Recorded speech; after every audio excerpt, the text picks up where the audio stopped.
Essa semana completamos 10 anos sem uma das maiores vozes da história. E eu tô falando da Whitney Houston.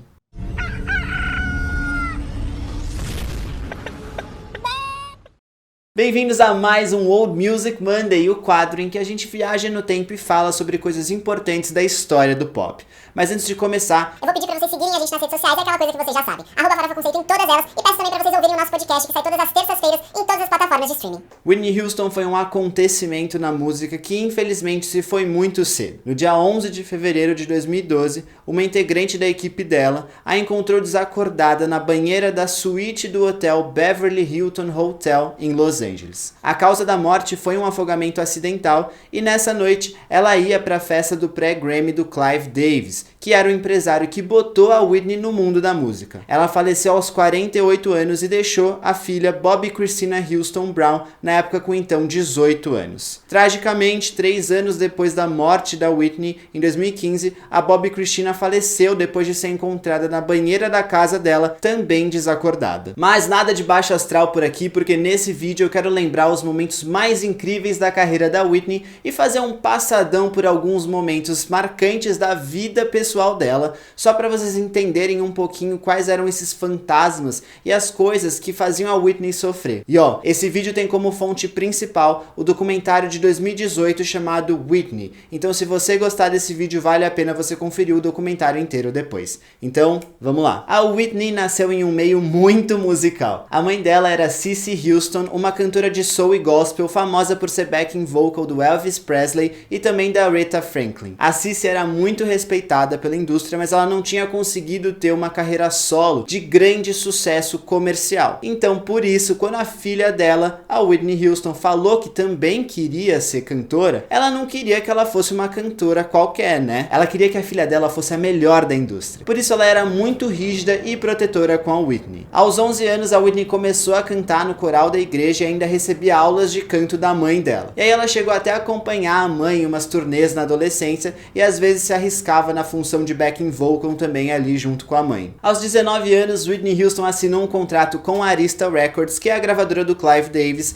e lançou em 1985 o seu primeiro álbum, Whitney Houston, que foi um sucesso estrondoso. 2 anos depois, ela lançou o álbum Whitney, que também foi um sucesso, e juntos esses álbuns venderam mais de 20 milhões de cópias só nos Estados Unidos. E ambos atingiram o topo da parada americana de álbuns. E os singles, galera?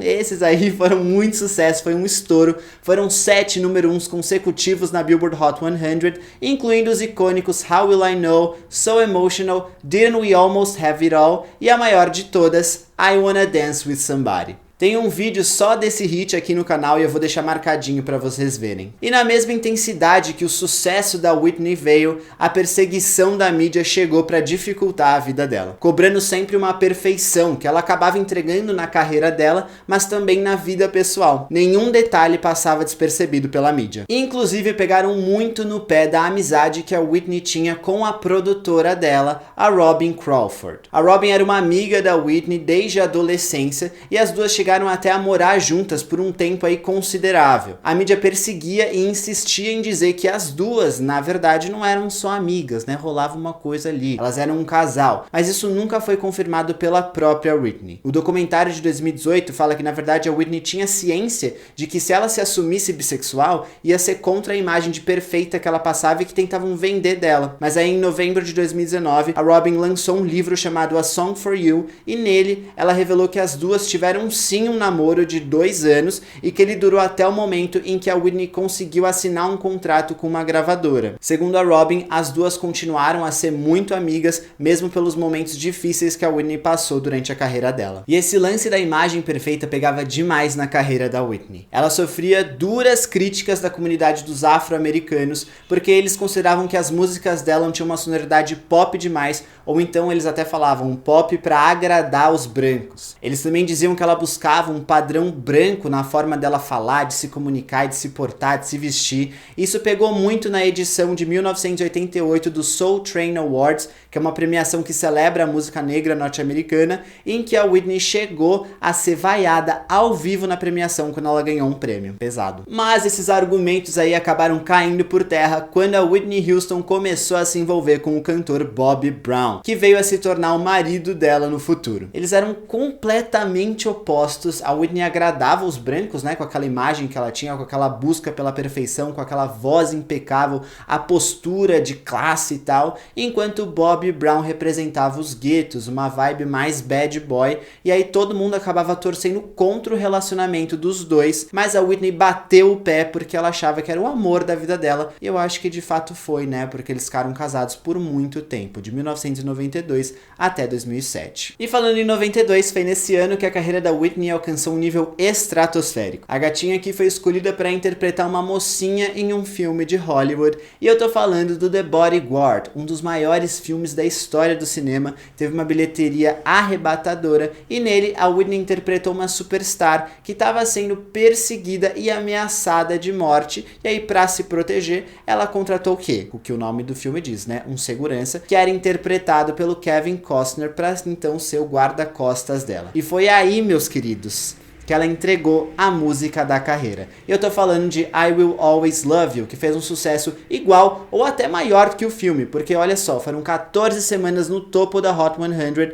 quebrando um recorde até então, né, de semanas no topo das paradas, ganhou o prêmio de Record of the Year, Best Pop Solo Performance e também até álbum do ano. I Will Always Love You é uma das canções mais vendidas da história, e aí vem um detalhe bem importante aqui, né? Essa música é um cover porque a música original é na verdade escrita e cantada pela Dolly Parton. Com o sucesso estrondoso de The Bodyguard vieram também os problemas pessoais na vida da Whitney. O casamento dela com o Bobby Brown não era o plano que ela tinha feito na cabeça dela, né, de ser algo perfeito. Nos anos 2000, a mídia até citava que a reputação da Whitney se dividia entre antes do casamento com o Bobby e depois do casamento, porque foi uma relação muito conturbada sim, tiveram vários escândalos, acusações de assédio, traição, agressão física, e o Bobby tinha muita inveja e ciúmes da carreira da Whitney, e aí ela acabou se envolvendo cada vez mais com as drogas. E infelizmente não tem como a gente deixar de falar da Whitney sem lembrar da batalha dela contra as drogas. Ao contrário do que muitas pessoas pensam,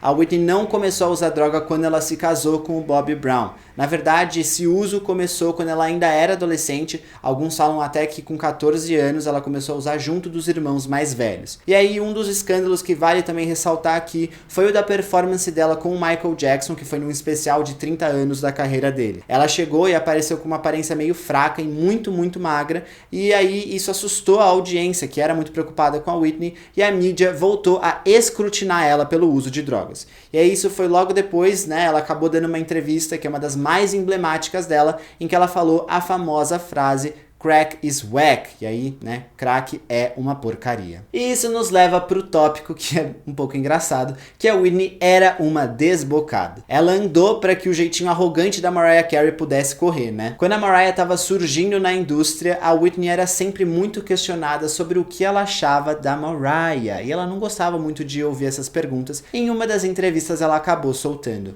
"I don't think of her", eu não penso sobre ela. E aí, bom, né, vocês já devem imaginar de onde a Mariah tirou o "I don't know her" que ela sempre falou pra J.Lo. Se você gostou de saber um pouquinho da história da Whitney Houston, eu acho que você vai gostar muito de ver os documentários sobre ela, especialmente esse Whitney de 2018. Mas segura aí, porque se você gosta de um filme, vai sair um filme biográfico dela, tá sendo produzido, ele vai se chamar I Wanna Dance With Somebody e vai ser estrelado pela atriz Naomi Eck, e tem previsão de estreia pro dia 23 de dezembro de 2022. O roteiro tá nas mãos do Anthony McCartney, que é o mesmo cara que foi o roteirista do Bohemian Rhapsody do Queen, até ganhou Grammy. Na verdade não, ganhou Oscar. E o Clive Davis vai ser um dos produtores do filme, junto com a Pat Houston, que é a cunhada e sempre foi grande amiga da Whitney. Eu espero muito que você tenha gostado de saber um pouquinho mais da história da Whitney Houston, que é uma mulher assim que precisava demais ser amada e não tanto cobrada quanto ela era. E a gente deve muito respeito a ela até hoje. Um beijo e até semana que vem.